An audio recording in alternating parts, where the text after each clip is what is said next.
From the comfort of my warm porch, I was able to get out and feed the birds. Got some peanuts for the crows. The pigeons are cleaning off my car. They're doing a good job. And I think I'll even let the seagulls eat all the scrap food from the last 4 days of being trapped in the house. You can see I put out a big casserole dish of scraps for the crows and stuff. And, are you going to do it? No? Are you going to do it? Well, do it. Do it.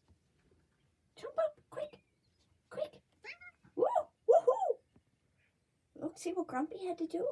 Yeah, he tore the screen apart so we could get outside. Okay, bye-bye, Pidgeys. We'll see you in a bit.